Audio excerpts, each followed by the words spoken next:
Wisdom is something that you truly wish to aspire as part of your life. There are many scholars who believe that wisdom is something that they should seek. And if they don't seek, they don't find. Aristotle is the one who seeks knowledge. And he was seeking the ultimate knowledge, which is wisdom. And one's person's wisdoms can be shared, can be communicated, can be preserved, and can be archived for later use.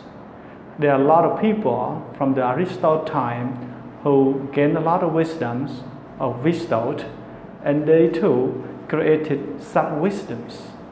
And those wisdoms help them to lead their life. I have my own wisdom also.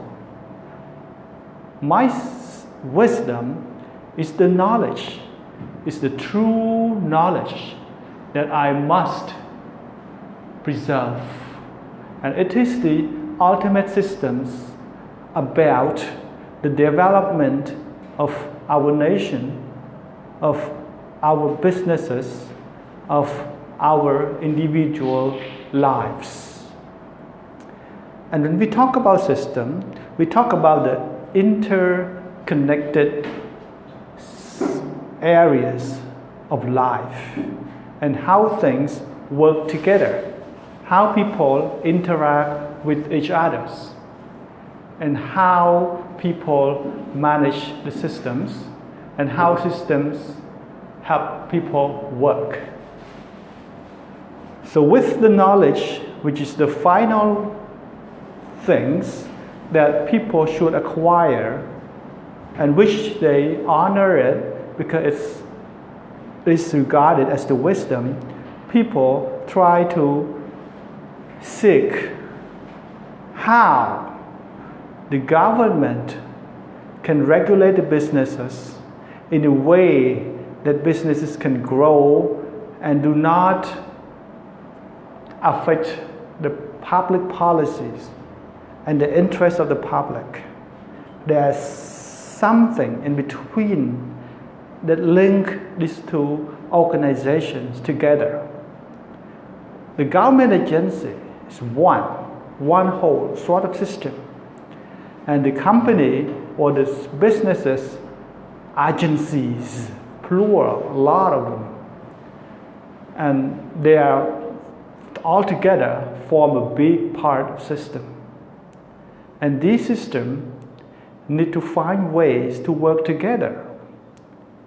And without way that it can work together, there is no growth. There's no real and fast and justifiable and equitable growth.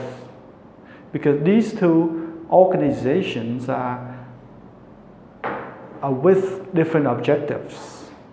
And therefore the job of the system is to find a way that link the two objectives together.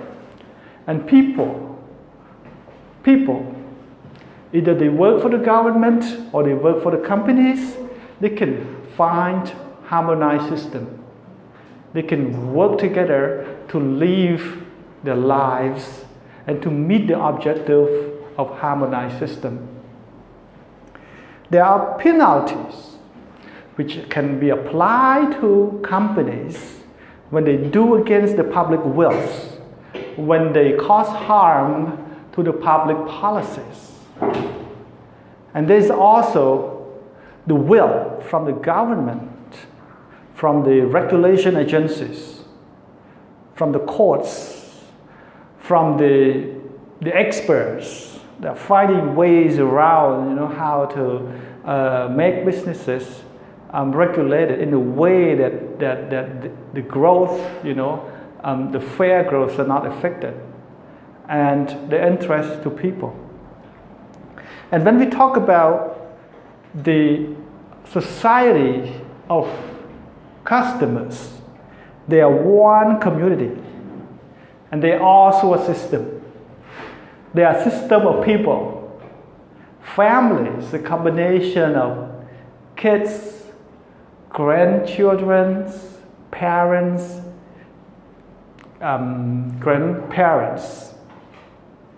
This is a cells of the societies. In some Asian cultures, what they call the extended families, which are even larger in numbers of members.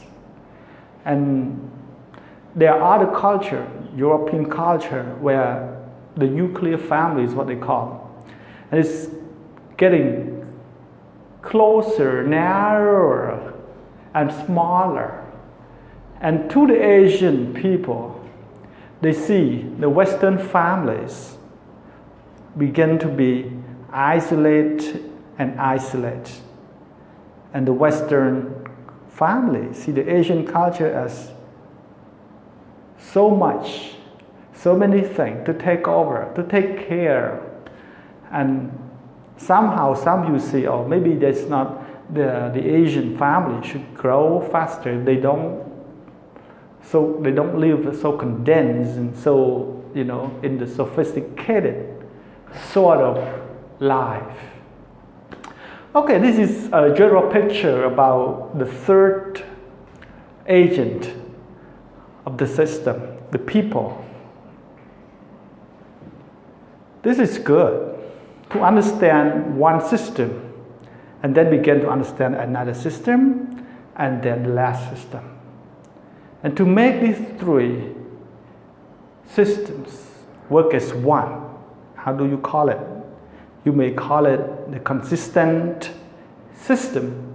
One practical, solo, consistent system that people can trust, that us as people, as the next generation can trust. What is that system like? What is that system like for the future?